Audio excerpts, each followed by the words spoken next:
오신 모든 성도님들 삶 가운데 하나님의 은혜와 평강이 함께하기를 축원드립니다.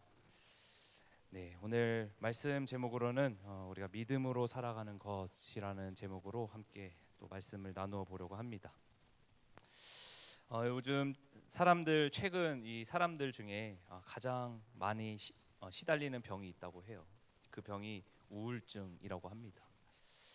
여러분, 우울증은 삶에 살면서 의욕도 저하되고 또 우울감이 계속 밀려오고 그래서 일상생활을 하기가 어려운 그런 상태를 이야기합니다. 특히나 요즘 조금 젊은 사람들이 이 우울증에 시달려서 안타까운 죽음에 이르기까지 이어지는 그런 뉴스들도 많이 나옵니다. 이러한 일들이 왜 발생을 할까 이렇게 생각을 해보고 조사를 해보면요, 주로 자신에 대한 불투명한 미래에 대한 그런 불안증 혹은 자신이 처한 상황을 비관하는 그런 주요 원인들이 나타난다고 합니다. 다시 말해서 삶에 소망이 없다라는 것이죠. 누구에게나 미래에 대한 이런 불안감은 사실 엄습해 옵니다. 지금도 누군가는 지금 내가 잘 하고 있는지, 또 내가 잘 가고 있는지, 또 잘 하고 있는지, 이런 고민들을 가지고선 살아갈 때가 많이 있습니다. 더군다나 우리가 살아가고 있는 이 21세기 시대는요, 이 불안감을 없앨 수 없을 정도로 이런 것들을 계속 부추기기도 합니다. 왜냐하면 이 세상은 점점 이 성장 속도가 빨라지고 있습니다. 엄청나게 많은 정보들이 쏟아져 나오고 있는 시대에 살고 있고요. 또 그런 정보들로 인해서 우리가 발전 속도가 너무나도 빠르게 진행되고 있다는 것입니다. 그러다 보니까 이런 현실 속에 적응하지 못하고 또 그 세상을 쫓아가기에는 버거운 그런 현실을 맞이하는 사람들이 급격하게 우울증을 겪게 되고 또 쓸모없는 자신의 삶을 바라보면서 그 삶을 포기하는 일들이 많아진다라는 것이죠. 이거는 젊은 사람들뿐만 아니라 이 시기를 살아가는 모든 인류의 문제이자 또 고민거리일 수도 있습니다. 그렇다면 여기서 우리 그리스도인은 이러한 현대 시대, 현실 앞에서 어떻게 살아가야 할까? 과연 어떻게 헤쳐나가야 할까? 그런 고민들을 할 수가 있습니다. 그리고 그리스도인은 이제 앞으로 더 발전되는 이런 세상 속에서 과연 이런 미래에 어떤 소망을 두고 살아가야 할까? 그리고 이 소망을 포기하지 않고 살아가기 위해서는 어떻게 해야 할까? 이런 고민들을 하면서 살아가야 한다라는 것이죠. 그래서 저는 오늘 여러분들과 함께 이 아브라함의 이야기를 살펴보면서 믿음을 좀 이야기하면서 과연 이 믿음으로 어떻게 소망을 품고 살아가야 할지 그런 것들을 함께 나누어 보려고 합니다. 여러분, 아브라함에 대한 이야기는 이 창세기 12장부터 25장까지 아주 긴 기사로 이어지고 있습니다. 여러분들도 아시다시피 이 구약에서 아브라함 하면은 가장 떠오르는 게 믿음입니다. 이 믿음의 아버지로 특별한 칭찬도 받고 하나님으로부터 인정도 받는 그런 사람이죠. 그래서 창세기 15장 6절에서 아브라함이 여호와를 믿으니 여호와께서 이를 그의 의로 여기셨다라는 말씀도 하시고요. 그리고 사도 바울은 아브라함에 대해서 로마서 4장 11절에 믿는 모든 자의 조상이다라고 설명도 하기도 합니다. 그러나 이 아브라함이 처음 출발부터 이 대단한 믿음을 가지고 있는 사람은 아니었습니다. 아브라함도 이 세속의 자리에 있었던 사람이고 또 남들처럼 우상을 섬기는 사람이었습니다. 그런 아브라함의 믿음의 여정은 하나님의 부르심에 응답하면서 시작이 되는 것이죠.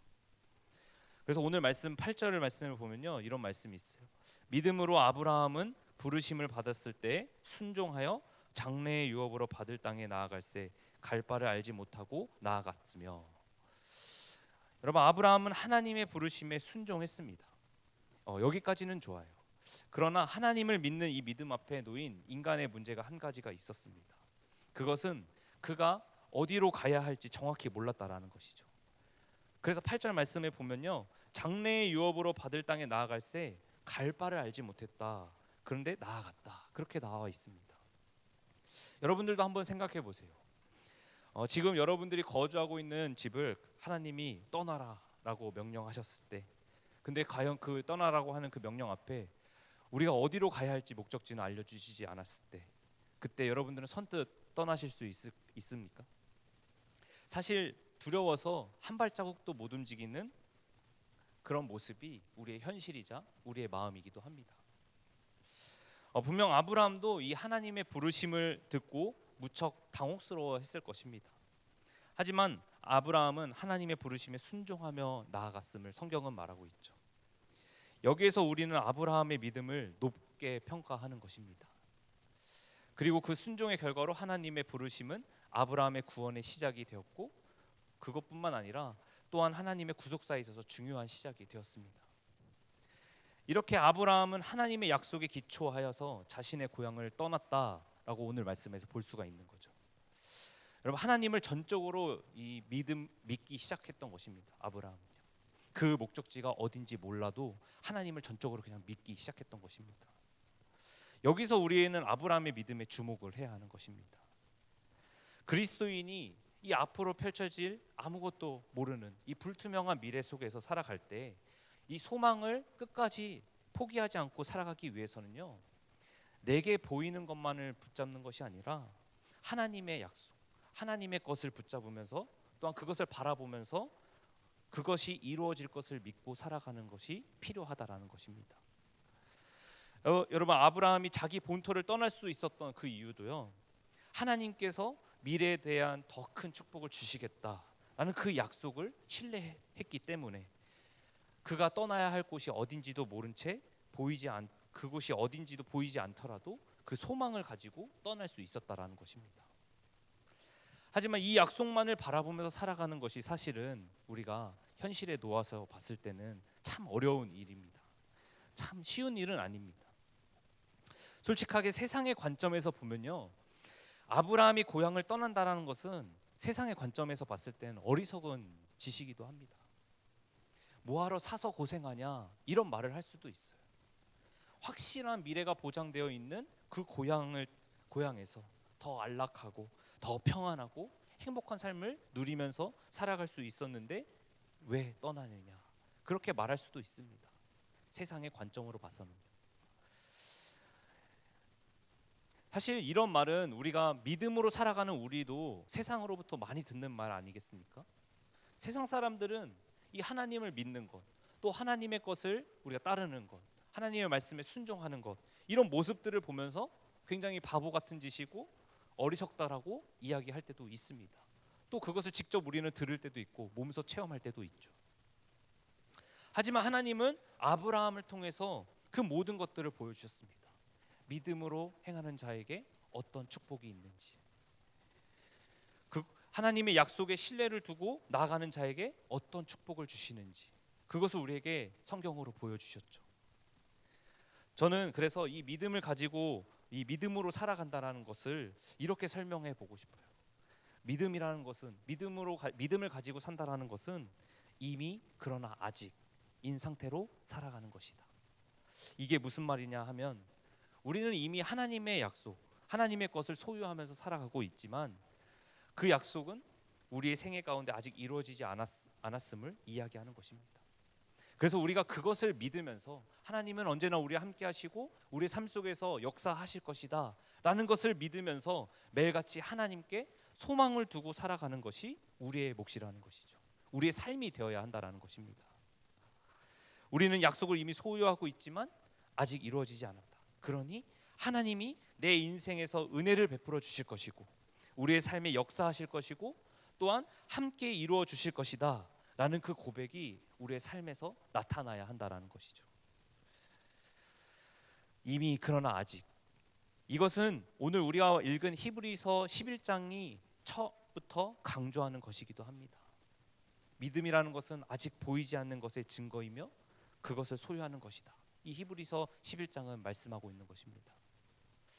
우리가 믿음으로 산다고 하지만 삶에서 보이는 것만을 따라가다 보면요, 결국 현실에 부딪혀서 소망을 이룰 수밖에 없다라는 사실을 우리는 명심해야 돼요. 여러분, 아브라함의 삶을 다시 한번 살펴보면요, 하나님은 아브라함에게 어떤 약속을 하셨나요? 가나안 땅에 대한 약속, 가나안 땅으로 너를 이끌 거다라는 약속도 있었지만 하나님은 그에게 자녀에 대한 약속도 주셨습니다. 그래서 창세기 12장 2절 말씀을 보면요, 내가 너로 큰 민족을 이루고 내게 복을 주어 내 이름을 창대하게 하리니 너는 복이 될지라. 하지만 아브라함은요, 그 약속을 받았습니다. 받았어도 99세, 그리고 사라는 89세가 되던 해까지 자식이 없었습니다. 하나님은 자녀를 주신다고 하셨지만 그 두 사람의 신체 조건은 그것을 이룰 수 없는 지경까지 만드셨죠. 하지만 아브라함과 사라는 여러 우여곡절 끝에 하나님이 그들에게 약속하신 대로 하실 수 있고 또한 하실 것이라는 믿음을 소유하게 되었습니다. 그러나 그 과정 속에서 이 두 사람은 실패도 겪게 되었죠. 약속의 아들이 아닌 아들 이스마엘을 여종 하갈을 통해서 얻게 됩니다. 이런 상황이 왜 생긴 것입니까, 여러분? 아브라함의 삶을 보면 자세히 볼 수 있어요. 왜 다른 하나님이 약속하신 그 자녀가 아니라 다른 방법으로, 자신의 방법으로 아브라함은 아이를 가지려고 했을까요? 그 이유는 눈에 보이는 것에만 사로잡혀 있었기 때문입니다. 눈에 보이는 것들에 의해서 내 자신이 초조해지고 걱정하게 되고 고민하게 되기 때문이죠. 여러분, 아브라함은 눈에 보이는 것만 붙잡았기 때문에 그 당시에 자신의 나이가 계속 눈에 보이게 되는 것이고요. 그리고 시간이 흐르는 것에 초조함을 느끼게 되는 것이고, 늙어가는 자신의 몸을 보게 되는 것입니다. 이런 것들이 보이는 것에 집착할 때 생기는 실패의 요인이라는 것이죠. 성도 여러분, 우리의 환경을 둘러보면 가능성이 없고 심지어 불가능해 보인다 하더라도 하나님께서 하신 그 약속을 끝까지 이루어 주신다는 것을 믿으시는 여러분들이 되셔야 합니다. 그게 바로 믿음이라는 거예요. 하나님은 지킬 수 없는 약속을 하시지 않는 분이 아니십니다. 그렇기 때문에 아브라함과 사라가 너무 늙어서 아기를 가질 수 없는 것은 하나님께 전혀 문제가 되지 않았습니다. 결국 하나님은 아브라함과 사라에게 어떤 축복을 주십니까? 그들은 그렇게 하나님을 다시 한번 신뢰하고 믿었기 때문에 12절 말씀에 히브리서 기자는 이렇게 이야기합니다. 12절 말씀에 하늘의 허다한 별과 또 해변의 무수한 모래와 같이 많은 후손이 생육하게 되었다라고 이야기합니다. 게다가 아브라함은 그 약속에 대한 믿음을 자신뿐만 아니라 자신의 아들 이삭과 또 손자 야곱에게까지 이어지도록 했습니다. 그들은 올바른 방향으로 나아갔고 하나님의 약속을 또한 그 믿음의 자녀들을 계속해서 대대로 이어지게 되죠. 그 믿음의 사람들, 성경에 나온 그 믿음의 사람들, 아브라함부터 이어지는 그 믿음의 사람들이 이 하나님을 끝까지 신뢰할 수 있었던 이유가 어디에 있습니까? 오늘 히브리서 기자는 10절 말씀에서 이렇게 이야기합니다. 10절 말씀에 이는 그가 하나님이 계획하시고 지으실 터가 있는 성을 바랐음이라. 여러분, 아브라함은요, 이 아브라함이 있었던 당시 메소포타미아 문명에서 굉장히 많은 것들을 보고 자라왔을 것입니다. 거대하고 또 견고했고 그런 성들도 보았고, 그래서 그 세상의 것들을 누구보다도 더 많이 알았을 것입니다. 그래서 그가 하나님께 바라는 것이 있다면 막 그런 세상의 것들을 바랄 수도 있었겠죠. 하지만 아브라함의 삶을 보면요, 그런 것들을 기대하지 않았습니다. 조카 롯과 아브라함을 봐도 알 수 있지 않습니까? 조카 롯은 세상의 웅장함, 세상의 부요함을 쫓아갔지만 아브라함은 그보다 더 나은 것을 기대했죠. 하나님의 것을 기대했다라는 것입니다. 아브라함은 세상이 주는 것에 만족하지 않고 장차 하나님이 주실 것을 기다렸다라는 것을 10절 말씀에서 우리가 볼 수 있는 것입니다. 이것은 다시 말해서 아브라함은 항상 그의 믿음을 통해서 하나님께 소망을 두며 살아왔다라는 것입니다. 이것이 아브라함이 자기 소유가 아닌 땅에서 오랜 세월 동안 믿음을 가지고 살아올 수 있었던 원동력이 되었다라는 것입니다. 이처럼 영원함을 바라보는 시각이 있었기 때문에 아브라함은 하나님의 약속을 기다리면서 살 수 있었던 것입니다. 만약 그런 시각이 없었다면, 세상의 것들 그리고 눈에 보이는 것들에만 그가 치우쳐 있었다면 그는 이미 소망을 포기하고 그저 주저앉고 그런 포기한 삶을 살았을 것입니다. 성도 여러분, 오늘도 하나님의 부르심을 받고 또한 믿음의 여정 가운데 있는 우리를 향해 하나님은 요청하고 계세요. 이 땅이 아닌 하나님의 나라에 우리의 시선이 고정되기를 요청하고 계십니다. 이 땅의 것에 목숨을 걸지 말라는 것입니다. 왜냐하면 그 모든 것을 이 땅의 모든 것은 영원하지 않기 때문이죠. 하지만 안타깝게도 이 아브라함과 사라, 이삭, 야곱 등 이 모든 사람들이 이 하나님의 약속한 것을 계속해서 잘 따르면서 갔습니다. 그런데 그의 결과적으로 보면요, 사실 이 하나님의 약속을 직접적으로 몸으로 체험하고 그 약속을 받아 누리지는 못했습니다. 거의 맛보기 직전까지 갔을 뿐 도중에 모두 다 죽음에 이르렀습니다. 그렇다고 이 죽음이 허무하냐? 이 약속을 맛보지도 못하고 죽은 이 죽음이 허무하냐? 그렇지 않습니다. 성경은 그들이 믿음을 따라 죽었다라고 표현합니다. 그래서 13절 말씀에 이 사람들은 다 믿음을 따라 죽었으며 약속을 받지 못하였으되 그것들을 멀리서 보고 환영하며 또 땅에서는 외국인과 나그네임을 증언하였으며, 이렇게 고백을 합니다. 이처럼 믿음의 선조들은 하나님의 약속하신 모든 것들을 다 받지 못하고 죽었지만 그들은 하늘에 대한 이 비전을 버리지 않고 늘 믿음을 유지하며 살아왔다라는 것을 우리가 성경을 통해서 볼 수가 있는 것이죠. 그들은 자신의 참되고 영원한 본향으로 저희를 위하여 한 성을 예비하신 분으로서 하나님을 계속해서 신뢰하고 믿고 살아왔다라는 것입니다. 그러나 오늘 우리 많은 그리스도인들을 다시 한번 되돌아보면 좋을 것 같아요. 오늘 여러분들의 모습도 다시 한번 되돌아보았으면 좋겠습니다. 그리스도를 믿음에도 불구하고 내가 필요한 것들, 또 내 욕구, 또 내 기대가 즉각적으로 충족되지 않거나, 그리고 그 충족되지 않는 것들 때문에 우리가 좌절하고 패배감을 느끼며 살아가는 그리스도인들이 꽤나 많이 있다라는 것이죠. 기도하면 즉각적으로 응답이 되어야 하고, 또 기도가 이루어지지 않으면 하나님의 부재 속에서 정말 하나님을 부정하고 하나님께 불평하며 하는 그런 모습들을 굉장히 많이 볼 수가 있다라는 것입니다. 마치 여러분들 이런 모습은요, 하나님을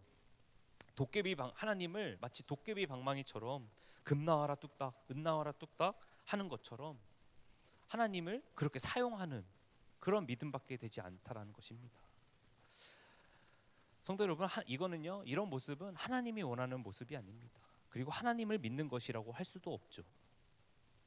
여러분, 성경에 나오는 믿음의 사람들을 자세히 살펴보면요, 지금 당장이 아닌 하나님의 약속의 성취가 이루어질 그 날을 바라보면서 살아왔다라는 것을 볼 수가 있습니다. 그래서 히브리 기자는 이들을 13절에서 땅에서는 외국인과 나그네라는 그런 표현을 합니다. 여러분, 세상에 나그네가 된다라는 것, 이게 무슨 의미일까요? 그것은 이 세상의 것을 사랑하지 않고 세상의 것을 바라지 않는 것을 의미하는 것입니다. 시선은 늘 땅에 있는 것이 아니라 늘 하늘을 바라보며 하나님께 구하며 나아가는 삶을 이야기하는 것이죠. 우리의 믿음도 이런 모습이 되어야 한다라는 것입니다. 이 땅의 주인이 내가 아니라 하나님이 되어야 한다라는 것이죠. 나는 그저 이 땅을 머무르는 나그네의 삶이라는 것을 고백할 수 있어야 합니다. 여러분, 우리가 이 땅의 주인이 되는 순간 우리는 하나님을 바라보는 것이 아니라 내가 이루어야 할 의가 나타나게 될 것이고요, 내가 이루어야 할 성공에 목숨을 걸게 될 것이고요, 물질이라는 것 또한 명예라는 것에 내 모든 것을, 내 생각과 내 마음을 빼앗기고 살아갈 수밖에 없다라는 것을 명심해야 합니다. 그래서 우리가 하나님을 향한 이 믿음을 지켜내기 위해서는 부단한 노력을 하며 살아가야 한다라는 것이죠.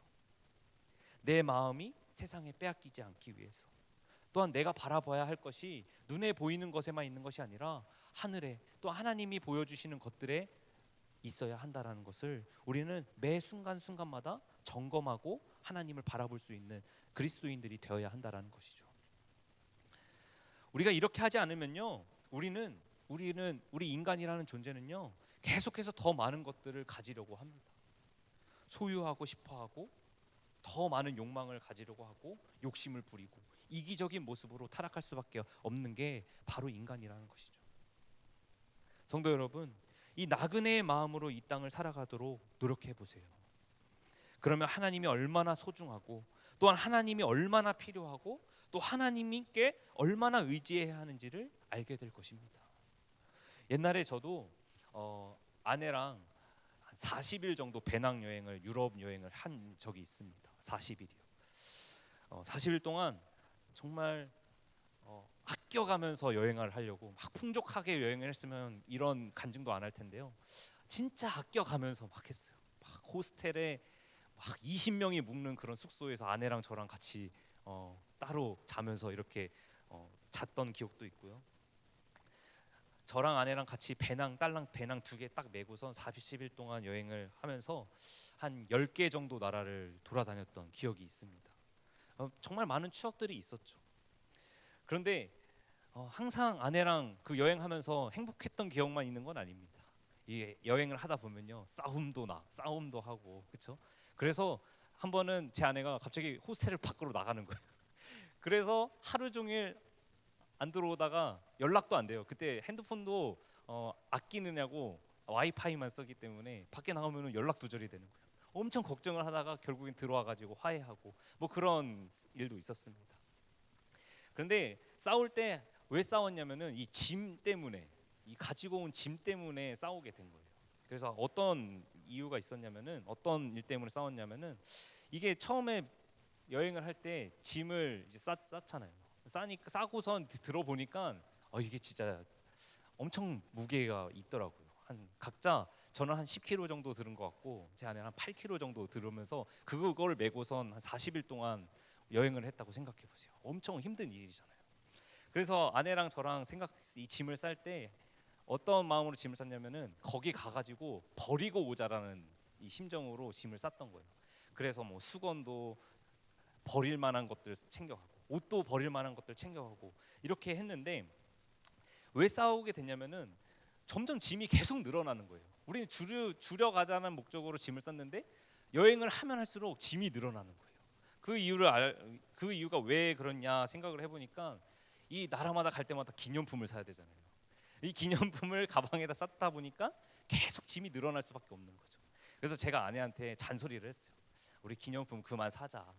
이거 다 짐 된다 나중에 되면은. 그러니까 그만 사자. 그런데 제 아내는 안 된대요. 이 나라에서는 꼭 이걸 사야 된다고 막 그것 때문에 싸우게 되는 거예요. 결국에는 타협을 해서 딱 이 나라까지만 사고선 이 짐을 들고서 이제 한 15일 정도만 더 여행을 하자. 이렇게 해서 싸움을 끝냈던 기억이 나는데요. 참 이런 것들을 제가 생각을 해보면서 믿음의 생활, 이 믿음의 여정도 이런 것과 같다라는 생각이 들었어요. 무엇이냐면 참 내가 챙기고 싶은 것들, 내가 가지고 싶은 것들, 내가 막 욕심을 내서 소유하고 싶었던 것들을 가지고 가면 갈수록 더 힘이 든다라는 것이에요. 이 믿음도 마찬가지라는 거죠. 믿음도 내 것을 많이 가져야 하고 내 것이 더 많아지게 되면요, 이 삶을 살아가는 데 있어서 쉽게 지칠 수밖에 없고 쉽게 포기할 수밖에 없다라는 것입니다. 걱정이 더 많아질 수밖에 없는 것이고요, 고민이 더 많아질 수밖에 없는 것이고, 정말 땀을 흘리며 그 내가 가져야 하는 그 소유물들을 가지고 인생의 여정에서 땀을 뻘뻘 흘리면서 그것을 가지고 갈 수밖에 없는 그런 인생을 살 수밖에 없다라는 것입니다. 그리고 더 중요한 것은요, 그 물건들, 그 내가 가지고 싶었던 것들을 바라보고 그것을 챙겨가면서 가다 보면요, 하나님을 의지할 수 없게 됩니다. 그래서 우리가 아브라함처럼 믿음으로 살아가야 하는 이유가 거기에 있는 것이에요. 우리가 하나님의 약속을 따라 살면요, 우리의 인생 여정 속에서 내 생각으로 필요했던 것들을 포기할 수 있게 되고요, 오히려 하나님께 더욱더 맡겨드리며 하나님께 더욱더 의지할 수 있는 힘을 기를 수 있다라는 것입니다. 그러면서 내 삶은 점점 그 소망, 내 삶의 소망을 점점 하나님께 맡겨드릴 수 있다라는 거죠. 그리고 하나님을 바라보면서 내 소망을 찾아 나갈 수 있다라는 것입니다. 여러분, 아브라함 역시 그런 것들을 포기하는 모습들을 우리들에게 많이 보여줍니다. 오늘 읽은 말씀 15절 말씀을 보면 하나님께서 그를 부르신 이후에 다시금 옛 보금자리로 돌아갈 기회가 있음에도 불구하고 그는 돌아가지 않았다라고 이야기를 해요. 세상 유혹에 흔들리지 않았다라는 것이죠. 하나님께 더 믿음으로 하나님께 더 모든 것을 맡겨드리면서 의지하면서 나아갔다라는 모습을 보여줍니다. 그렇게 할 수 있었던 이유가 16절에서 더 나은 본향을 사모했기 때문이다라고 이야기를 하는데, 이게 무슨 말입니까? 하나님께서 아브라함을 위해서 예비하신 그 길들을 아브라함은 더 사모했다라는 것이에요. 세상의 것을 사모한 것이 아니라, 눈에 보이는 것을 사모한 것이 아니라 하나님의 것을 더 사모했다라는 것이죠. 성도 여러분, 믿음의 길 위에 여러분들은 서 있습니다. 여러분들 그 믿음의 길 위에 서 있을 때 여러분들은 후회하신 적은 계십니까? 여러분, 제가 바라고는 저와 여러분들이 그 믿음의 길에 서 있다 할지라도 우리가 후회하지 않았으면 좋겠습니다. 세상의 관점으로, 세상의 기준으로 바라봤을 때는 당연히 이 하나님을 믿고 하나님의 말씀에 순종하는 것은요, 굉장히 어리석고 또 후회할 만한 가치들이 있습니다.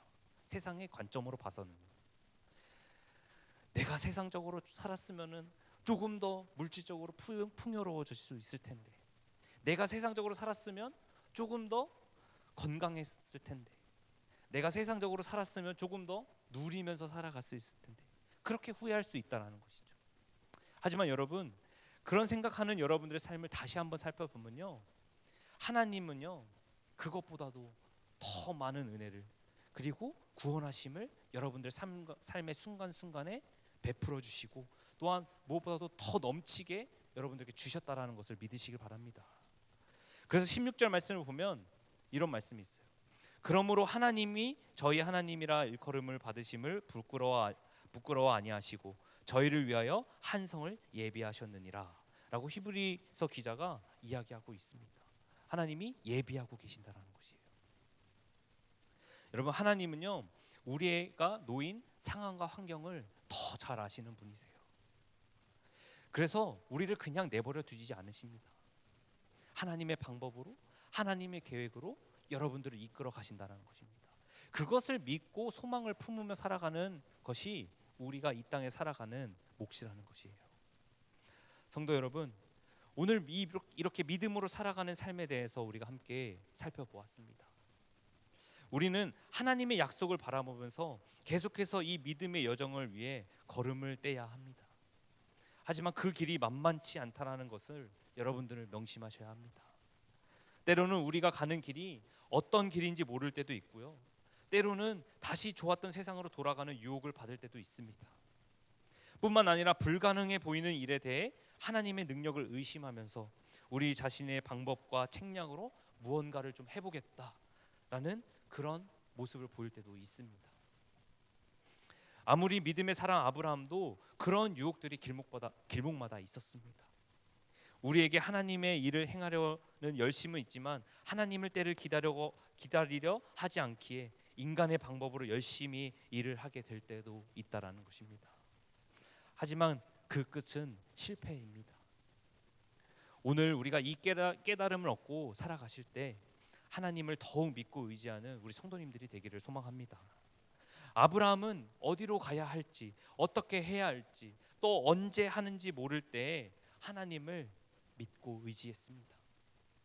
그러하여금 고향을 떠나게 했던 것, 그리고 나그네의 삶을 살게 했던 것, 그리고 하나님이 명하신 곳이면 어디든지 가게 했던 것은 하나님의 말씀을 믿는 믿음으로부터 시작되었다라는 것입니다. 성도 여러분, 삶의 소망은 세상에 있지 않습니다. 삶의 소망은요, 우리 오직 하나님께 있음을 고백하는 여러분들이 되길 바랍니다. 그 믿음으로, 또한 그 믿음을 통해 생기는 그 소망을 가지고 하나님을 온전히 사모하시면서 살아가시는 우리 모든 성도님들의 삶이 되기를 주님의 이름으로 축원드립니다.